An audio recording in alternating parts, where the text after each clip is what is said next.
Buenos días, chicos y chicas. Bienvenidos a nuestro segundo vídeo de esta segunda semana de confinamiento para la clase de español sección europea. Hoy vamos a trabajar un tema de geografía. Vamos a dejar un poco la historia detrás, al lado, y vamos a utilizar nuestros conocimientos en geografía para analizar el tema y la realidad que estamos viviendo hoy en día.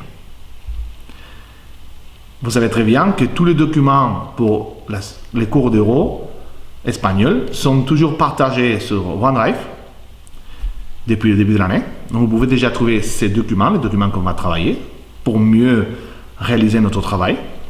Et je vous attends à la fin de cette vidéo pour un devoir maison qu'il faudra me rendre en espagnol selon les thèmes qu'on va voir aujourd'hui.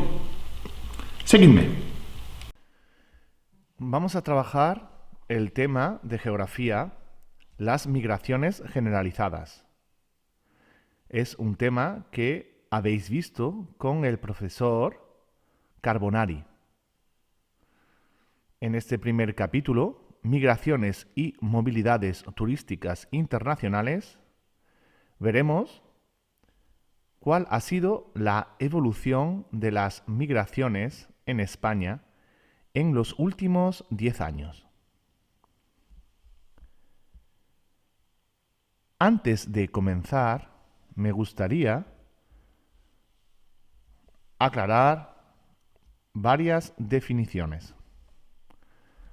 La primera, ¿qué es un migrante o inmigrante? Es alguien que llega a un país o región diferente de su lugar de origen para establecerse en él temporal o definitivamente. Mientras que un emigrante es alguien que vive en un país o región que no es el suyo propio de origen. España, desde los últimos 60 años, ha sido siempre un país de migrantes. Por causas como la dictadura española, muchos españoles tuvieron que salir al extranjero para poder trabajar. Incluso antes, durante la guerra civil, también hubo muchos españoles que migraron, sobre todo a Francia o Suiza. La tendencia ha sido cíclica y se ha vuelto a repetir cada vez que en España ha ocurrido una crisis económica. Vamos a ver esta evolución en los últimos 10 años. Para poder estudiarla, os voy a mostrar este cuadro.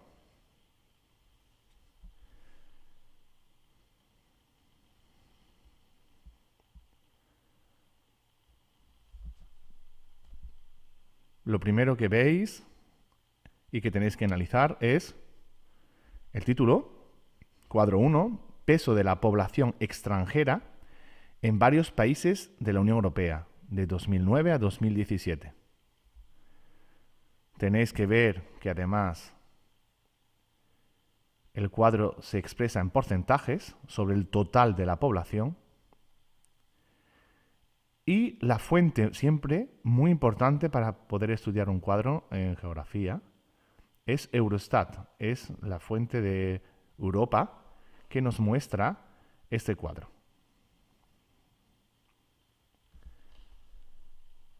Os voy a dejar unos minutos para que lo analicéis y me digáis las características de esta población extranjera,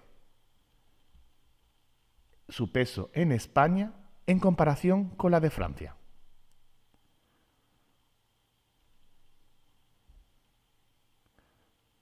Comparadlo los dos y volvemos ahora con la corrección. Si os dais cuenta, la evolución de este porcentaje de población ha evolucionado tanto en España como en Francia. En el año 2009, el 13,5% de la población española era extranjera. Pero en este año, la crisis económica golpeó fuertemente a España.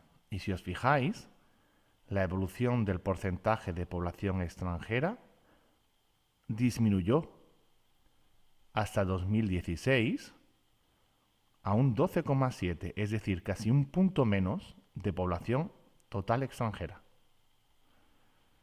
En 2017, como la situación económica en España mejoró, ha habido un aumento de un 0,2.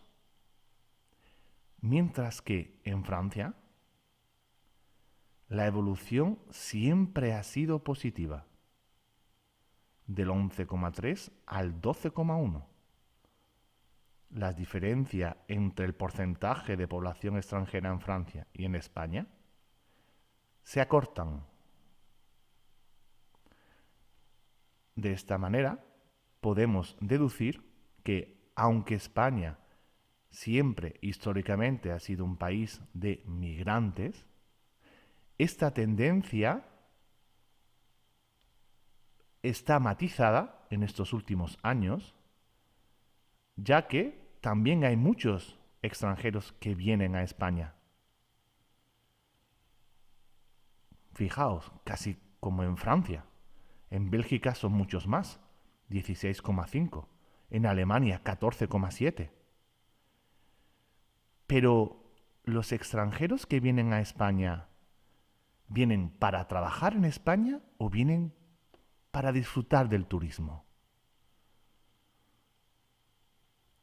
Esa es una problemática dentro de la población y la evolución de la población española.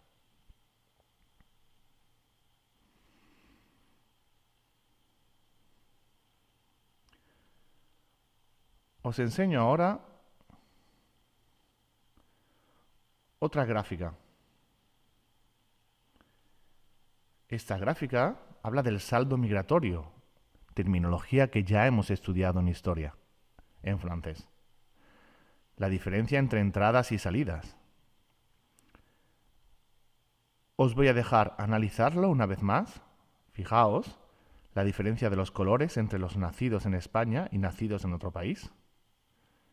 Y en la columna de la izquierda, en miles, las personas, habitantes, y en la columna, la parte inferior, la evolución en los últimos 10 años. Analizadlo y ahora volvemos con la corrección.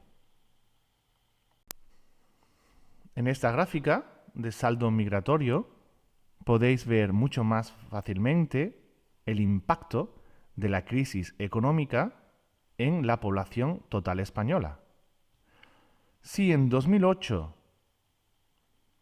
en España había un gran número de personas nacidas en otros países que vivían en España, esta curva se ha invertido totalmente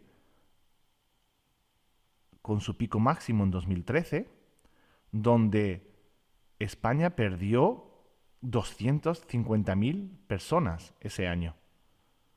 Gente que no nació en España y gente que nació en España.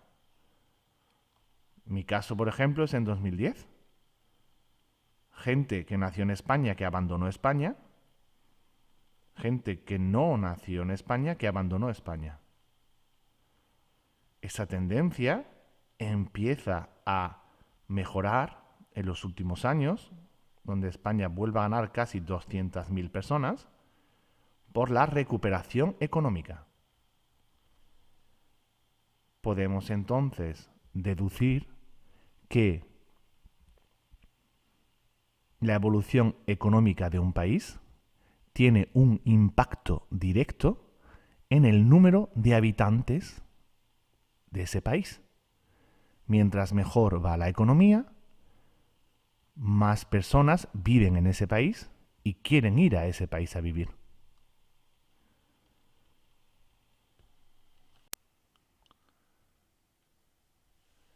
Como síntesis, podemos decir que estudiando los flujos más recientes, muestra un repunte de la migración en España, con una mayor diversidad de países de nacimiento de los inmigrantes, ya que antes eran sobre todo inmigrantes de América Latina. Ahora hay más diferentes.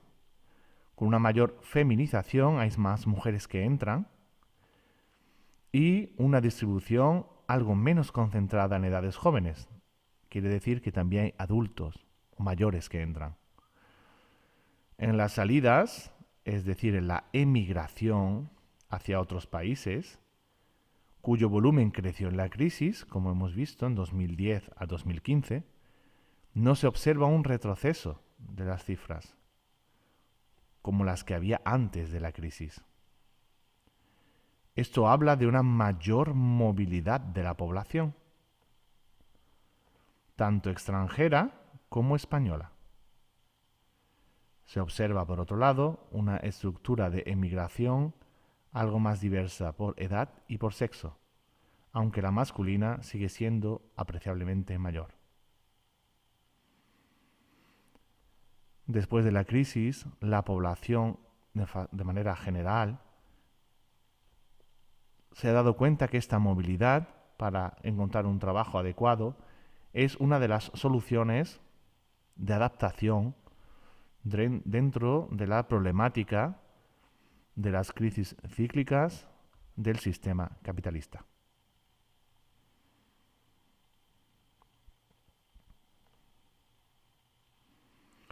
Vous savez très bien que vous trouverez tous les cours et la trace écrite sur École Directe. Déjà, c'est posté et vous pouvez le trouver pour mieux le travailler si vous voulez pas seulement lire. Une fois que vous êtes en train de voir la vidéo, sur École Directe, vous trouverez tout. Et sur notre Drive, vous trouverez aussi les documents audio qu'on va travailler après et les graphiques. Ils sont déjà aussi postés sur Drive. El punto B de nuestro tema sobre migración es la evolución de la población española. Una vez que hemos visto la evolución en la migración, ¿cómo ha evolucionado la población española? De manera general y de manera particular en los mayores de 64 años, los que podemos considerar como jubilados, los retraités. Os enseño otra gráfica. Evolución de la tasa de dependencia de mayores de 64 años en España. En la parte inferior vemos los años de 1975 a 2017, más de 42 años de evolución, y en la parte izquierda, en porcentaje, la tasa de dependencia.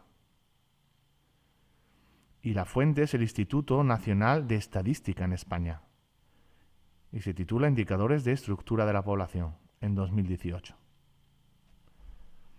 Os dejo analizarla unos minutos y ahora vamos a comentarla. Como veis en este gráfico, ya habéis analizado, en 1975, poco más del 15%, el 16% de la población española era mayor de 64 años. Este porcentaje no ha dejado de aumentar. Es verdad que de 2002 a 2008 hubo una pequeña disminución, pero las cifras están cerca del 30%. Lo que significa, como vimos en clase, que la población española envejece, porque casi el 30% de la población total española tienen más de 64 años.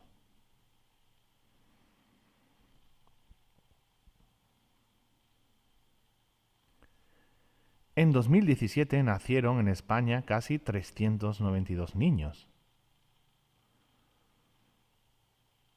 Más de la tercera parte de esos niños tienen madres africanas, sobre todo marroquíes, y una parte algo menor la forman hijos de mujeres con nacionalidades europeas. Aquí vemos la evolución de los nacimientos por nacionalidad. Por otro lado, los niños de madres americanas constituyen el 24%, mientras que los hijos de asiáticos son el menos numeroso con un 9%. La comparación con los datos de 2002 muestra un panorama en España en el que se ha reducido el número total de nacimientos de 392.000 a 419.000 en 2012. Y se ha duplicado el peso de los nacimientos de niños de madres extranjeras, un 19% frente a un 10%. Por lo tanto, la llegada de mujeres jóvenes que tienen más hijos que las españolas no ha llegado a compensar el efecto del descenso del volumen de la población, pero intenta compensar de alguna manera, aunque no ha conseguido soportar el hecho que España pierde población por la edad. Los datos confirman dos ideas claves. Se ha reducido el número total de nacimientos en España y hay más nacimientos de niños extranjeros que españoles. En el texto hemos visto la composición entre africanos, europeos y asiáticos.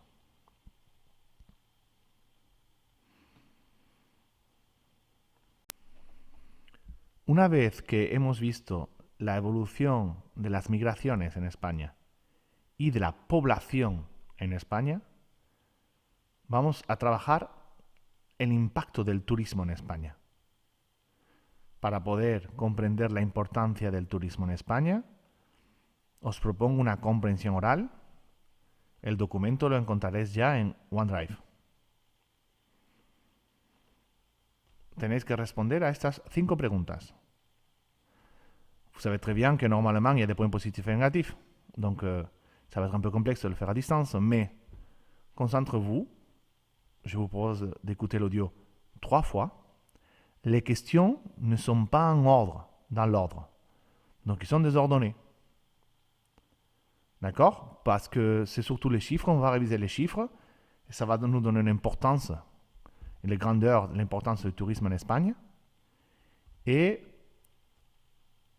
nous allons voir quelles sont les questions, les traduire, et ensuite je vous montrerai la correction. Donc une fois que vous voyez ici les questions, vous n'avez pas besoin de le copier, vous pouvez faire copier-coller, la voir dans votre archive, écouter l'audio 3 fois, copier les réponses, et après corriger à travers la vidéo.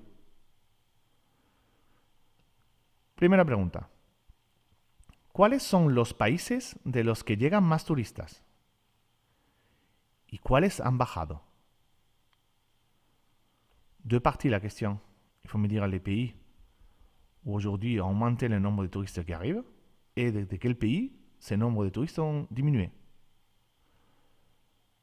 Segunda pregunta. ¿Cuánto gasta de media un turista en España al día? Al día, ¿eh? La pregunta es al día, par jour. Tercera pregunta. ¿Cuántos turistas llegaron a España en 2019? En millones de turistas, ¿de acuerdo? Cuarta pregunta. ¿Cuánto dinero dejaron los turistas en un año en España? Ce chiffre va être très grand. Donc attention de bien écouter parce que ça va nous donner l'importance du tourisme. C'est grâce à cette question-là.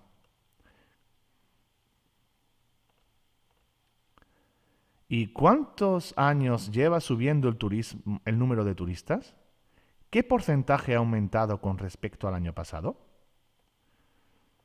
Ça fait combien d'années que le tourisme augmente, le nombre de touristes augmente en Espagne?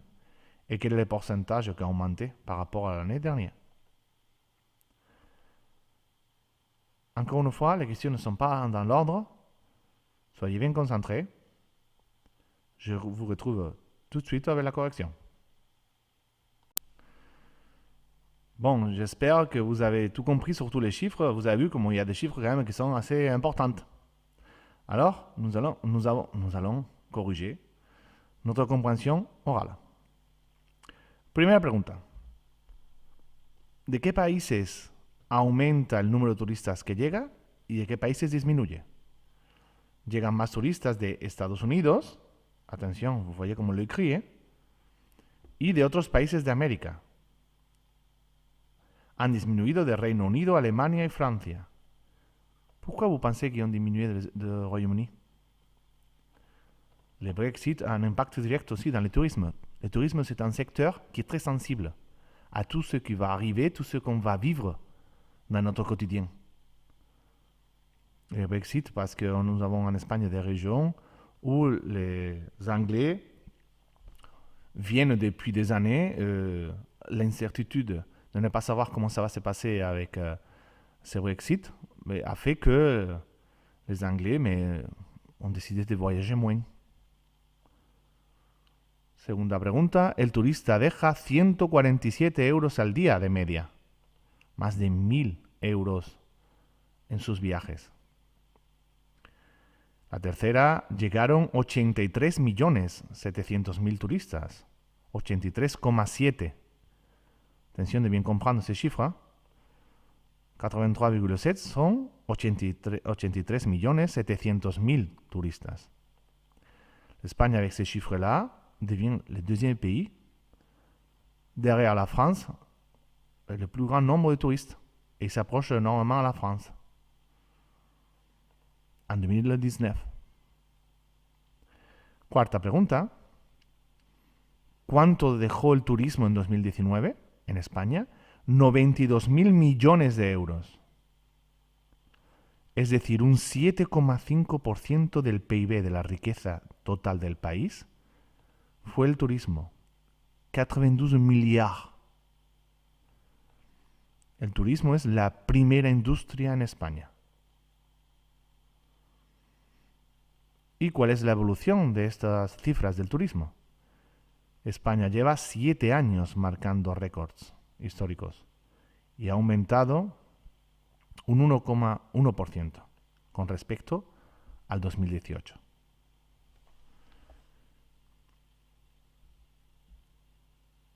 Una vez analizada el documento, os dais cuenta que la importancia del turismo en España es primordial.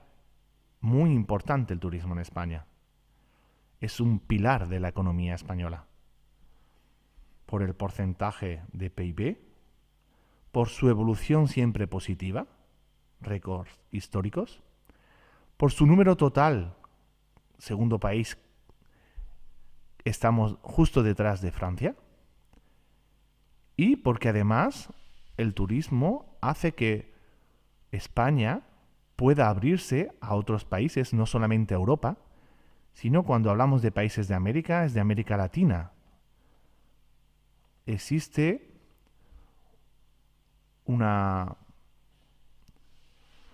alguna manera, una capacidad a través del turismo de unir y de recrear los lazos con los países latinoamericanos.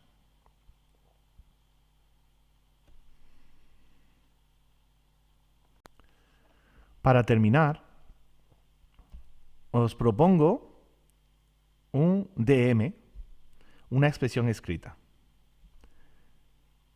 Esta expresión escrita tratará sobre el posible impacto de la pandemia del COVID-19 en la población española. Comment nous allons le travailler? Vous avez vu l'importance du tourisme en Espagne, l'évolution de la population espagnole, le vieillissement et aussi les naissances, de quelle façon sont distribuées les naissances en Espagne et les poids que commencent à prendre ces naissances de femmes étrangères. Et vous avez vu aussi l'évolution de la migration, le nombre d'étrangers qui vivent en Espagne, qui habitent en Espagne, et ses poids dans la population espagnole. En prenant en compte tout ça, comment vous pensez que cette pandémie, cette crise que nous sommes en train de vivre, pourra affecter ou pourra avoir un impact dans la population espagnole? CDM, expression écrite, aura un coef 0,25 pour l'euro espagnol. Vous aurez une note sur 20 points. Vous devez faire un minimum de 250 mots et un maximum de 300 mots. Il faudra faire pareil que pour les DM d'histoire, c'est-à-dire il faudra l'écrire à la main, scanner le document à travers Adobe Scan. Vous trouverez le tutoriel en regardant les cours d'hier de seconde en histoire. Il faudra obligatoirement sauter une ligne. Obligatoirement. Attendez, 1, 2, 3, 4, 5, 6, 7, 8, 9. Voilà. On saute une ligne. Je pense que c'est clair. Et la date limite pour que je puisse le recevoir, c'est le mardi 31 mars. La consigna es la siguiente. Basándote en tus conocimientos de la población en España y del peso del turismo en el país, teoriza las posibles consecuencias de la pandemia de 2020 en la población española particularmente. Je vous fais tout simplement un point de grammaire. Si on théorise, c'est des possibilités. Donc il va falloir que j'utilise le subjonctif présent. Car on n'est pas sûr 100%. On a une évolution de données. Mais vous savez très bien que pour l'instant, on n'est pas sûr de quelle façon ça va évoluer et quel sera le vrai impact. Mais on peut créer des théories. Et en géo, une fois analysé les graphiques, nous sommes prêts à le faire. Muchas gracias, chicos y chicas, por haber seguido este segundo vídeo de nuestro confinamiento. Espero que todos vaya muy bien. No olvidéis de dejar vuestros comentarios en YouTube, si queréis. Sabéis que yo respondo, no hay ningún problema. Estamos en contacto y espero vernos pronto. Muchas gracias. Adiós, chicos. Adiós.